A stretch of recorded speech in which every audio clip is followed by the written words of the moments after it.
Hi hello నమస్తే, నేను మీ Monica. Welcome to BLM studios.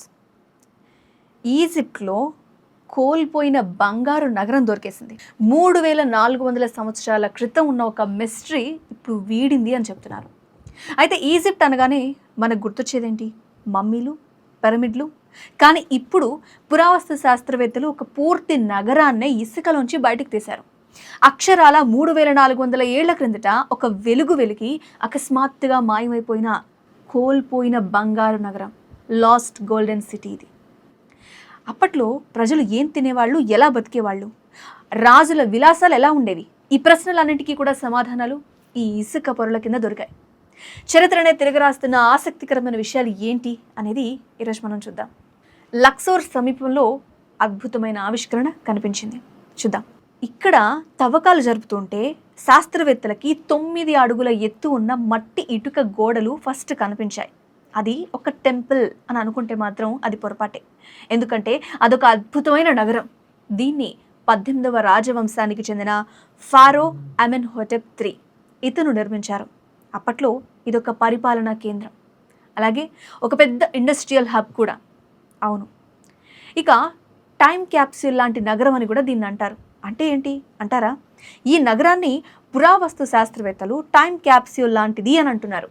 ఎందుకో తెలుసా? ఎందుకంటే ఆ ఇళ్లల్లో సామాన్లు ఎలా వదిలేశారో అలాగే ఉన్నాయి. బేకరీ అండ్ కిచెన్, పెద్ద పెద్ద ఓవెన్స్, నిల్వ ఉంచే జాడీలు ఉంటాయి కదా, అవన్నీ బయటపడ్డాయి. అంటే ఒకేసారి 100 మందికి ఇక్కడ భోజనం తయారయ్యేదన్నమాట. ఇంకా వర్క్ షాప్స్, ఆభరణాలు కానీ, గాజు సామాన్లు కానీ, ఇంకా లోహపు వస్తువులు కొన్ని తయారు చేసే సెషన్స్ అవి.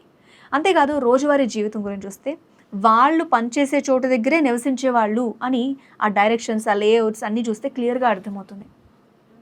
అఖెనాటెన్ అండ్ మతపరమైన మార్పుల గురించి మనం ఆలోచించాలి. అమెన్హోటెప్ III అని చెప్పాం కదా, అతని తర్వాత అతని కొడుకు అఖెనాటెన్ అధికారంలోకి వచ్చాడు. అసలు ట్విస్ట్ ఇక్కడే మొదలైంది. అఖెనాటెన్ ఈజిప్ట్ సాంప్రదాయ దేవుళ్ళని కాదు అని, కేవలం అటెన్ అంటే సూర్యదేవుణ్ణి మాత్రమే పూజించాలి అని శాసించాడట. అంతటితో ఆగలేదు. ఈ అద్భుతమైన నగరాన్ని వదిలేసి అమర్నా అని ఒక కొత్త నగరానికి రాజధానిని కూడా మార్చేశాడు. ఇంత పెద్ద నగరాన్ని ఆయన ఎందుకు వదిలి వెళ్లాల్సి వచ్చింది? అది ఇప్పటికీ కూడా ఒక పెద్ద మిస్టరీగానే మిగిలిపోయింది. టుటన్ ఖామున్ రీఎంట్రీ. అఖెనాటెన్ తర్వాత వచ్చిన బాయ్ కింగ్ టుటన్ ఖామున్ మళ్ళీ పాత సాంప్రదాయాలని పునరుద్ధరించడం జరిగింది. ఆయన కాలంలో ఈ నగరాన్ని మళ్ళీ ఉపయోగించినట్టు కొన్ని ఆధారాలు దొరికాయి. ఆ తర్వాత కాలక్రమేణా ఇసుక తుఫాన్ల వల్ల ఈ నగరం పూర్తిగా భూస్థాపితం అయిపోయింది. అయితే ఈ ఆవిష్కరణ వల్ల టుటన్ ఖామున్ సమాధి తర్వాత దొరికిన అత్యంత ముఖ్యమైన ఆధారంగా దీన్ని మైథాలజిస్టులు అభివర్ణిస్తూ ఉన్నారు.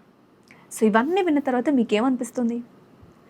చూసారు కదా, చరిత్ర ఎప్పుడూ తన రహస్యాల్ని దాచుకుంటూ ఉంటుంది. కానీ ఏదో ఒకరోజు అవి ఇలా బయటపడి మనల్ని ఆశ్చర్యపరుస్తాయి. అయితే ఈ బంగారు నగరం తవ్వకాలు ఇంకా జరుగుతున్నాయట. ఇంకా రాబోయే రోజుల్లో ఇంకెన్ని వింతలు బయటపడతాయా అని చాలామంది ఎదురు చూస్తున్నారు. చూడాలి, తప్పదు. మరి మీకు ఈజిప్ట్ చరిత్రలో నచ్చిన రాజు ఎవరు? మీకు పిరమిడ్ల రహస్యాల గురించి ఇంకా తెలుసుకోవాలనుందా? అయితే జస్ట్ కామెంట్ చేయండి. వీడియో కనుక మీకు నచ్చితే లైక్ చేయండి, అలాగే మన ఛానల్ని సబ్స్క్రైబ్ చేసుకోండి. This is Monica signing off. Thank you for watching. Air hostess, pilot కావాలి అన్నదే మీ కల అయితే aero falcons aviation academy admissions కోసం డిస్ప్లేలో కనిపిస్తున్న నంబర్కి కాంటాక్ట్ చేయండి.